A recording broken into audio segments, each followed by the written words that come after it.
साधक कौन? साधक वो जो अपने आप को साध लेता है,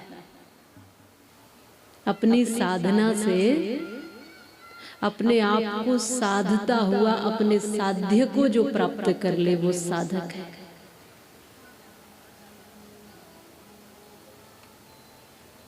ये साधक है और वो श्री कृष्ण साध्य है और भगवान की कथा उसमें साधन है।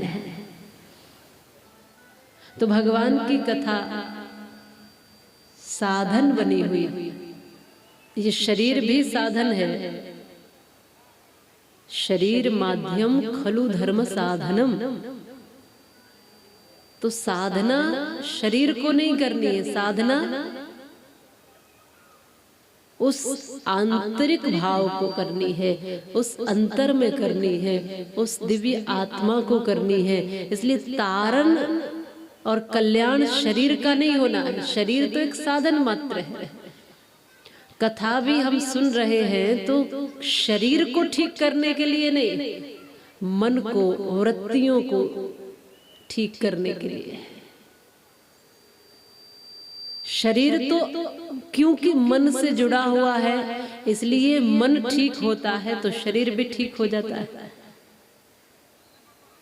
इसलिए यहाँ पर जो भी बैठे हैं वो तन के रोग मिटाने के लिए नहीं, मन के रोग मिटाने के लिए बैठे हैं। तन के रोग तो बाहर वैद्य और डॉक्टर ठीक कर देंगे और बड़े जल्दी ठीक हो जाते हैं, लेकिन मन के रोगियों को ठीक करना बड़ा मुश्किल है। मन को ठीक ठीक चलाना, क्योंकि मनसा न जग में प्रकाश कोई सच्चा मित्र और मनसा न और कोई शत्रु हुड़दंगा है। मन ही मित्र है और मन ही शत्रु है।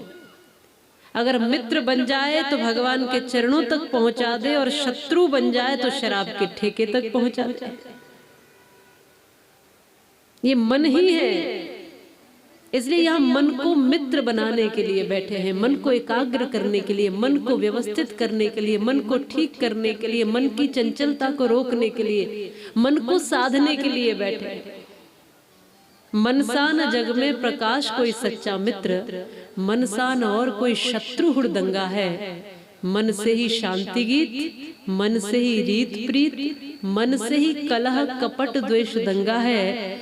मन ही मिलाता ईश, मन ही दिलाता मुक्ति और मन ही तो डालता सुकर्म में अड़ंगा है। मन है मरीज तो लजीज कोई चीज नहीं और मन यदि चंगा तो कठौती में ही गंगा है।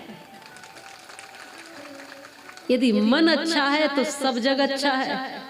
कई बार लोग कहते हैं कि आज मन ठीक नहीं है इसलिए कुछ भी ठीक नहीं लग रहा, और मन जिस दिन ठीक रहता है उस दिन दुनिया वही रहती है लेकिन सब कुछ ठीक लगने लगता है।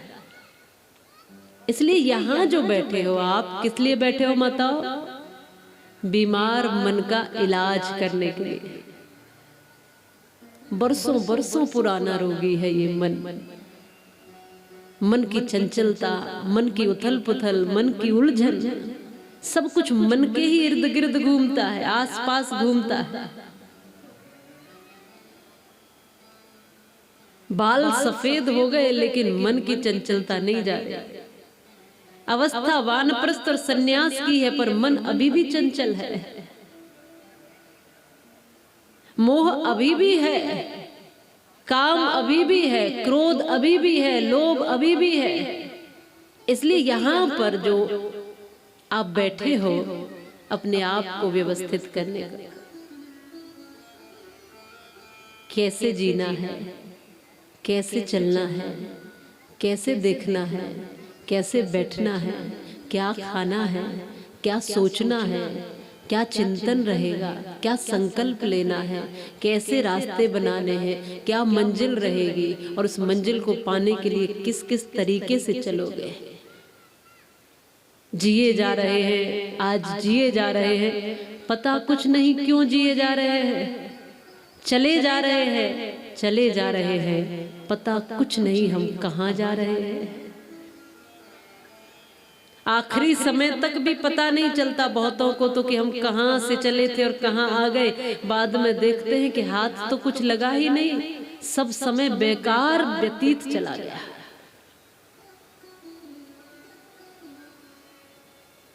अवस्था 80 की हो गई, लेकिन क्रोध अभी भी फन मारता है, गुस्से में अभी भी कमी नहीं आई है। सोच के देखो, अपने अपने आप को टटोलो कि हमने जीवन में पाया क्या अब तक। घर मकान बनाना, परिवार, बच्चे इत्यादि, ये सब तो पशु पक्षी भी सब कर ही लेते हैं अपने अपने जैसा। एक घोंसला तो चिड़िया भी बना ही लेती है, दाना तो अपने बच्चों के लिए वो भी खिला ही देती है।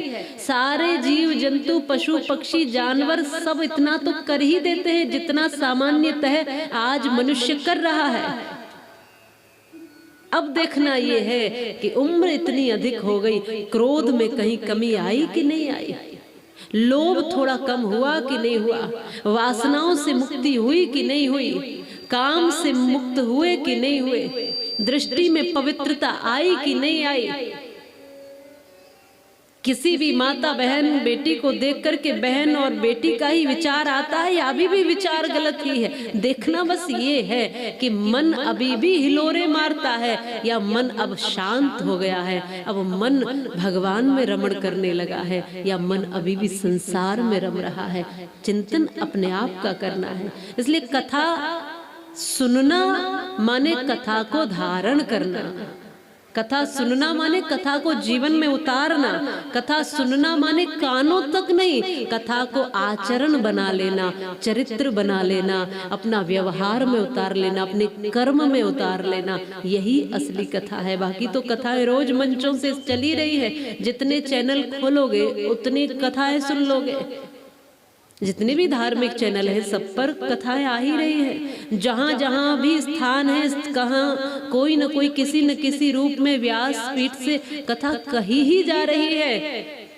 कथा जब तक असर नहीं करेंगी, जब तक हमारे जीवन में उतर नहीं जाएगी। इसलिए कथा को जीवन बनाने के लिए हम और आप सब यहाँ बैठे हैं। साधक हमको बनना है, तपस्वी हमको बनना है, भक्त हमको बनना है, प्रेमी उपासक रसिक हमको बनना है, विवेकवान हमको बनना है, बुद्धि और विचार हमको व्यवस्थित करने हैं।